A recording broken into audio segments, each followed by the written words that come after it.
2 ദിവസം വയനാട്ടിലെ ബത്തേരിയിൽ നടന്ന കോൺഗ്രസിൻ്റെ ക്യാമ്പ് നല്ല ഉണർവ് ഉണ്ടാക്കിയിട്ടുണ്ട്.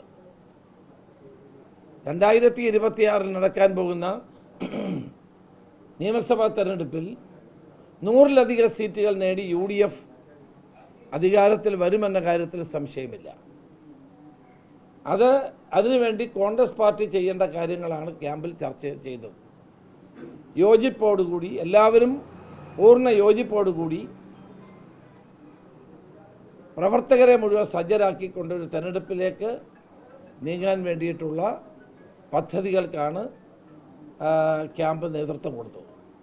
വളരെ പ്രതീക്ഷാ നിർഭരമായ ഒരവസ്ഥാവിശേഷമാണ് UDFനെ സംബന്ധിച്ചിടത്തോളമുള്ളത്.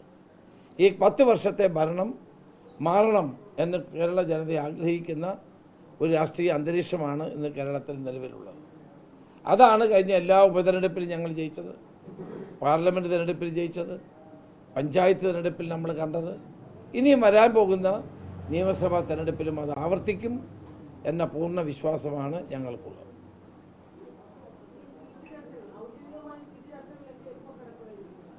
അതായിട്ടില്ല. ഞങ്ങൾ ഉദ്ദേശം വൈകാതെ തന്നെ ഘടകകക്ഷികളുമായിട്ടുള്ള സീറ്റ് ചർച്ചകൾ ആരംഭിക്കണം എന്നുള്ളതാണ്. അതോടൊപ്പം തന്നെ സൈമൾട്ടേനിയസ്ലി കോൺഗ്രസിൻ്റെ സ്ഥാനാർത്ഥി നിർണയത്തിനുള്ള നടപടികളും ആരംഭിക്കുകയാണ്. 13, 14 തീയതികളിൽ കോൺഗ്രസിൻ്റെ സ്ക്രീനിംഗ് കമ്മിറ്റി കേരളത്തിൽ വരും. പ്രവർത്തകരുമായും നേതാക്കന്മാരുമായും അവരുടെ ചർച്ചകൾ ആരംഭിക്കുന്നതാണ്. വൈകാതെ സ്ഥാനാർത്ഥികളെ പ്രഖ്യാപിക്കണം എന്നുള്ളതാണ് ക്യാമ്പിൽ ഉയർന്നു വന്ന പ്രധാനപ്പെട്ട അഭിപ്രായം.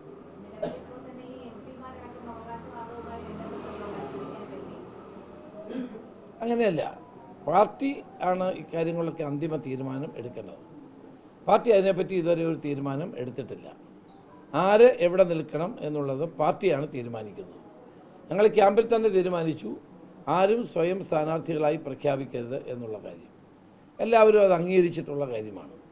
അപ്പോൾ അതുകൊണ്ട് ആര് നിൽക്കണം നിൽക്കണ്ട എന്നുള്ളതെല്ലാം പാർട്ടി വളരെ ഗൗരവപൂർവ്വം ആലോചിച്ച് ചെയ്യുന്ന ഒരു കാര്യമായിരിക്കും. കഴിഞ്ഞ കാലത്തെ തെരഞ്ഞെടുപ്പുകളിൽ ഉണ്ടായതുപോലെ ഒരു അസ്വാരസ്യവുമില്ലാതെ സ്ഥാനാർത്ഥിയെ പട്ടിക തയ്യാറാക്കിയ ഇത്തവണ ഞങ്ങളത് പ്രഖ്യാപിക്കും. എല്ലാ കാലഘട്ടത്തിലും യുവക്കൾക്ക് വേണ്ടത്ര പ്രാധാന്യം കൊടുത്തിട്ടുണ്ട്.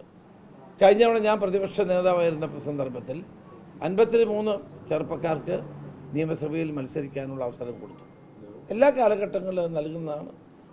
യുവാക്കൾക്ക്, സ്ത്രീകൾക്ക് ഉൾപ്പെടെയുള്ള എല്ലാവർക്കും പരമാവധി അവർക്ക് അവസരങ്ങൾ കൊടുക്കുന്ന ഒരു പാർട്ടിയാണ് കോൺഗ്രസ്. കഴിഞ്ഞ തവണ ചെയ്ത പോലെ തന്നെ ഇത്തവണയും അതുണ്ടാകും. പക്ഷേ ഒരു കാര്യം വളരെ വ്യക്തമാണ്, വിന്നബിലിറ്റി, വിജയസാധ്യതയാണ് ഒരു തെരഞ്ഞെടുപ്പിൽ ഒരു പാർട്ടിയെ സംബന്ധിച്ചിടത്തോളം ഏറ്റവും പ്രധാനപ്പെട്ട ഘടകം. വിന്നബിലിറ്റി ആയിരിക്കും ഏറ്റവും വലിയ ക്രൈറ്റീരിയ.